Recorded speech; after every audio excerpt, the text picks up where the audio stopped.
ஏதோ ஒரு ஆழ்ந்த மனப்போராட்டத்தில் இருக்கிறாரா என்பது அவருக்கு மட்டுமே தெரியும். இதை எமது மருத்துவத்தால் குணப்படுத்துவது சாத்தியமல்ல. அவரது உள்ளுணர்வு சக்தி மற்றும் மாய சக்திகளால் மட்டுமே அவரை மீண்டும் கண்விழிக்கச் செய்ய முடியும் என்றார். அதை கேட்ட மூத்த முதியவர் பெருமூச்சு விட்டார். அப்படியென்றால் நிச்சயமாக ராணி கூறியது போல் அந்த ஆன்மீக ஆத்மப்படிகம் அவரிடம் வந்தால்தான் அவர் கண்விழிப்பார். சரி, நீங்கள் உடனே சென்று பொன்னியை இங்கே வர சொல்லுங்கள் என்றார். அதை கேட்டு அதிர்ச்சியடைந்த மருத்துவர், மூத்த அரசே, என்ன சொல்றீங்க? பொன்னியை அழைத்து வருவதா? பொன்னி அங்கிருந்து நகர்ந்தால் இளவரசியின் தாயாருக்கு என்ன வேண்டுமானாலும் நடக்கலாமே.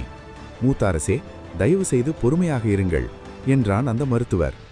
முதியவர் அவனை ஒருமுறை முறைத்து பார்த்தார். எனக்கு அனைத்தும் புரிகிறது. ஏன், உன்னால் சற்று நேரம் அங்கே சென்று என் மகளை கவனித்துக் கொள்ள முடியாதா? அந்த அளவிற்கு நீ பதவீனமானவனா? பொன்னி அவர்கள் உங்களை விடவும் மருத்துவ சக்தியில் சிறந்தவர் என்பது எனக்கு தெரியும். ஆனால் இப்போது பொன்னி இங்கே வரவேண்டியது மிகவும் அவசியமாக இருக்கிறது என்றார். உடனே கையெடுத்து கும்பிட்ட அந்த மருத்துவர், அரசே, நான் அப்படி சொல்ல வரவில்லை. பொன்னி அவர்கள் கடந்த சில மாதங்களாகவே உங்கள் மகளின் பாதிப்பை கட்டுப்படுத்தி வருகிறார். இப்போது நான் இடைபுகுந்து அந்த மருத்துவத்தில் ஏதேனும் சிக்கலை செய்துவிட்டார் அவருக்கு, அதனால் வேறு ஏதேனும் விபரீதம் ஏற்பட்டுவிடுமோ என்றுதான் பயப்படுகிறேன் என்றான். அதெல்லாம் ஒன்றும் நேராது. எனது மகள் அந்த அளவிற்கு ஒன்றும் கொடுமையானவளோ விசித்திரமானவளோ அல்ல. அந்த பாதிப்பை கட்டுப்படுத்த தேவையான சக்தி உன்னிடமும் இப்போது இருக்கும். இப்போதைக்கு பொன்னி இங்கே வருவதுதான் முக்கியம் என்று கராராக கூறினார்.